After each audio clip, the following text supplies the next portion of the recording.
السلام عليكم، ازيكم عاملين ايه؟ يا رب تكونوا بخير. النهارده هناخد مادة التوحيد للصف الثاني الاعدادي. طبعا قبل ما ابدا كده في المنهج وشرح المنهج على طول، حابه افكركم احنا خدنا ايه في الترم الاول. خدنا في الترم الاول الايمان والاسلام، خدنا كمان حاجة البشر للرسالات السماوية، وتوقفنا عند الواجب في حق الرسل. ايه هو الواجب بقى في حق الرسل؟ ده سؤال مني ليك انت تحله بقى مع نفسك وتفكر كده لمدة ثواني بسيطة. وبعد كده انا هشرح لك.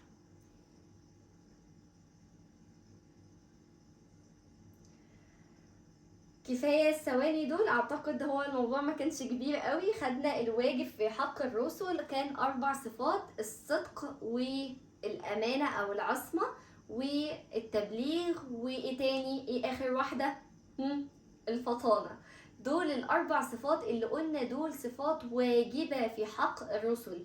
تمام، حكمها كان واجب. قلنا لما نشوفهم في اي امتحان، في اي درس، في اي سؤال، هنقول ان الصفات دي ايه؟ صفات واجبة في حق الرسل. طيب النهاردة بقى هناخد الصفات المستحيلة في حق الرسل، صفات ما ينفعش تكون موجودة اصلا في الرسول ابدا ابدا. طيب انا عامله لكم كده العناصر على هيئة اسئلة عشان تشوفوا السؤال بيجي في الجزئية دي ازاي، وهشرح من كتاب المعهد صفحة 24. تمام، انا حابة ارقمهم 1 2 3 4. انا رقمت كده على حسب الاربع نقط اللي عندي في الكتاب في صفحة 24. انا بحب انك انت يعني ورايا كده تكون فاتح الكتاب و تشوف مثلا المستحيل في حق الرسل اجمالا، تكتب جنبها رقم 1 او تكتب جنبها السؤال ده. لو انت مش كاتب ده في الكشكول فانت تكتب جنبها السؤال كامل. تمام. طيب ايه المستحيل في حق الرسل اجمالا؟ طيب لازم افهم السؤال، يعني فهم السؤال 50% من الاجابه. تمام، يعني انك انت تفهم السؤال يبقى انت كده خدت 50، لما تحل بقى تاخد ال50 التانية ان شاء الله. اول حاجه، ايه المستحيل في حق الرسل اجمالا؟ هو يعني ايه اصلا اجمالا؟ يعني ايه اجمالا؟ اجمالا يعني في المجمل، يعني في الكل. لما اجي اقول فصل تانية تالت، تمام، يبقى انا كده قلت الفصل كله. تمام، جملت الفصل كله على بعضه، قلت فصل تانية تالت كله. طيب اما لما اجي اقول ما المستحيل في حق الرسل تفصيلا، تفصيلا لا، هقول تفصيلا ازاي؟ هقول فصل تانية تالت ده في مين؟ في همسة، في نور، في مريم، في بسملة. يبقى اذا انا عندي فصل تانية تالت كده تفصيلا، فصلت فلانة وفلانة وفلانة وفلانة، اذا انا فصلت. تمام، يبقى ده التفصيلي. اما الاجمالي لا، ده كده اجمالي في المجمل في الكل. تمام، فصل تانية رابع كله او تانية تالت كله. تمام. طيب ايه المستحيل بقى في حق الرسل اجمالا؟ المستحيل في حق الرسل إجمالا كل نقص بشري يخل بالرسالة أو ينفر الناس منهم. دي الإجابة؟ أيوة دي الإجابة، وحط تحتها خط في الكتاب من بعد يستحيل على الرسل إجمالا. حط بقى خط من أول كل نقص. تمام، كل نقص بشري يخل برسالتهم أو يؤدي إلى نفور الناس منهم. دي كده الإجابة. تمام، دي كده الإجابة. يبقى أنت أهو معاك السؤال ومعاك الإجابة. الامتحان هيخرج في حاجه من ده؟ ان شاء الله لا. تمام، ان شاء الله لا. يبقى المستحيل في حق الرسل اجمالا كل نقص بشري يخل بالرساله. يعني ايه بقى كل نقص بشري يخل بالرساله؟ احنا كبشر فينا حاجات مش حلوه، زي مثلا ان فينا ناس بتظلم، فينا ناس عندها قسوه القلب، فينا ناس جبانه، صح ولا لا؟ فينا ناس فيهم او عندهم امراض معديه. طيب يبقى كل نقص، يبقى ده نقص فيا ولا لا؟ ده نقص. لما اكون انسان ظالم ده نقص، لما اكون انسان مثلا عندي مرض معدي ده نقص فيا. تمام، فكل نقص بشري يخل بالرسالة او يخل، يعني كل نقص بشري هيقلل من رسالتهم او هيخل برسالتهم، ده مستحيل. مستحيل فين؟ مستحيل في حق الرسل. طيب او يؤدي الى نفور الناس منهم. انا لو عندي مرض معدي، هل في حد هيجي يقعد جنبي؟ محدش هيجي يقعد جنبي، كله هيخاف على نفسه انه ايه؟ انه يتعدي مني. اذا هنا ينفع الرسول يكون عنده مرض معدي، مرض معدي هيعرف يوصل الرسالة بتاعته صح؟ اكيد مش هيعرف يوصل الرسالة بتاعته صح ابدا. ليه؟ لان الناس اصلا هتبعد عنه. هيوصل الرسالة لمين؟ هيقعد لوحده. تمام؟ يبقى كل نقص بشري يخل بالرسالة أو يؤدي إلى نفور الناس إيه منهم، الناس تهرب منهم. يبقى ما ينفعش الرسول يبقى فيه أي حاجة من الحاجات دي، ما ينفعش يبقى عنده قسوة قلب، ما ينفعش يبقى عنده ظلم، ما ينفعش يبقى جبان، ما ينفعش يبقى عنده مرض معدي. ممكن يبقى عنده مرض عادي، في رسل كان عندهم امراض لكن مش امراض ايه، مش امراض معديه تؤدي الى نفور الناس ايه، تؤدي الى نفور الناس منهم.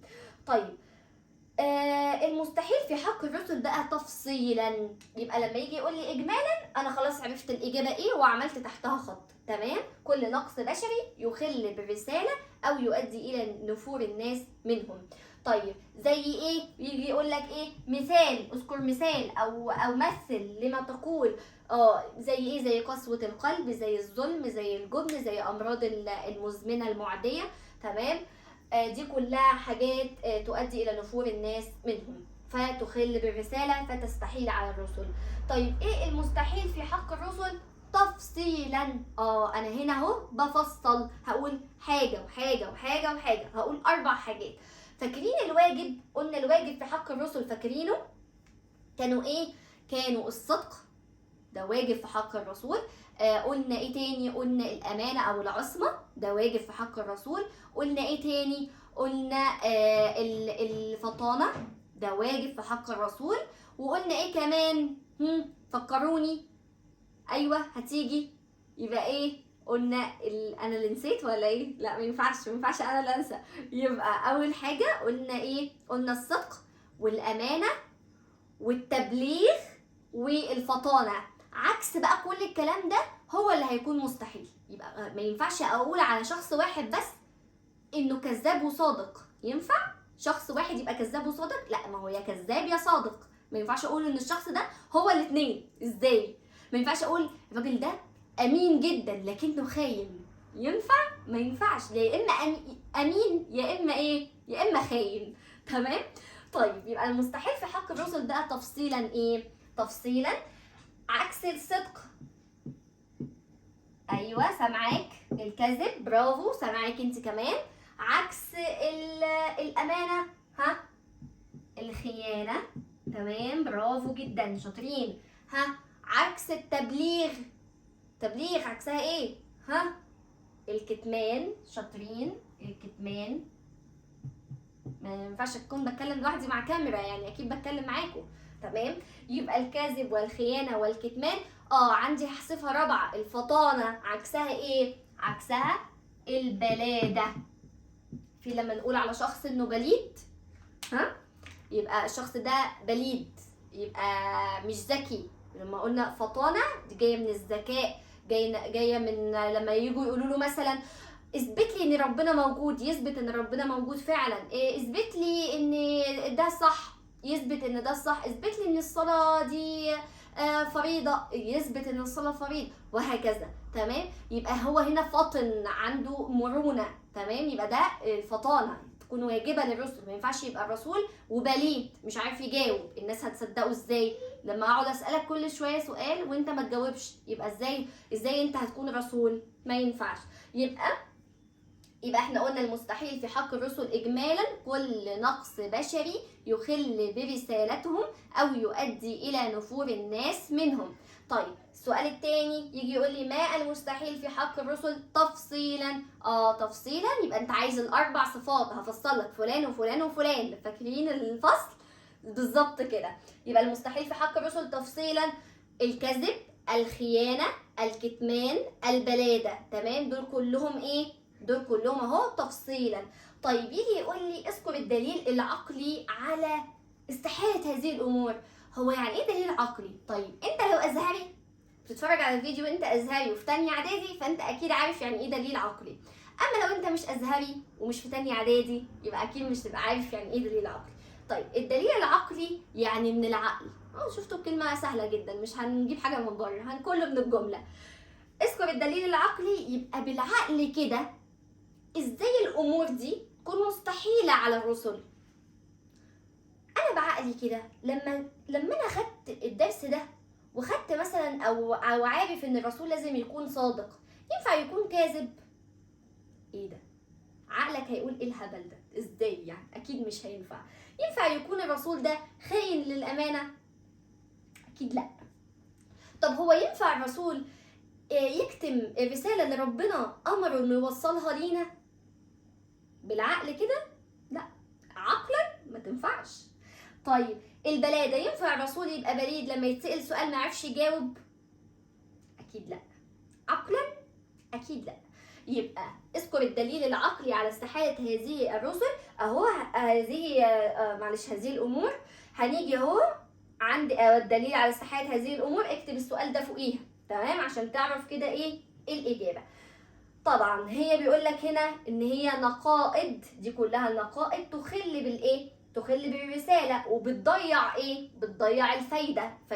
فايده من الرساله انه يوصل الامانه اللي ربنا بعته بيها. هل هو وصل في النقائض؟ لا ما وصلش. طيب يجي يقول لي هنا تؤدي الى نفور الناس منهم. ينفع ان هو يكون عنده مرض معدي يؤدي الى نفور الناس منه فالناس هتقعد معاه؟ اكيد الناس مش هتقعد معاه. طيب او مثلا مش شرط نفور الناس منه بسبب مرض معدي، ممكن عشان هو ظالم فالناس هتتجنبه هتخاف منه. طيب كل ما يخل بالرسالة يستحيل على الرسل. ليه؟ لأن العصمة والفطانة والتبليغ والصدق ايه اللي حصل فيهم؟